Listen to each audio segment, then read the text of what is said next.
Jamen den første dag gik lidt overrasket med, at jeg indimellem så blev tænkt over, hvad det nu var, der skulle ske med, siger man ja, siger man nej, man skal ikke sige nej.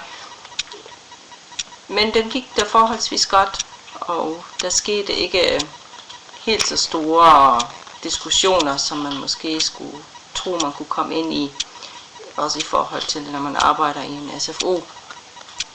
Så det var fint nok.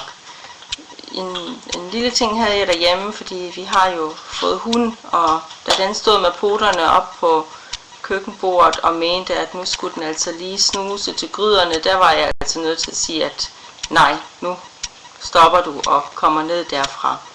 Men ellers gik dagen helt fint. Man skal lige sådan tænke over det, man har sagt og man har gjort, men det går da.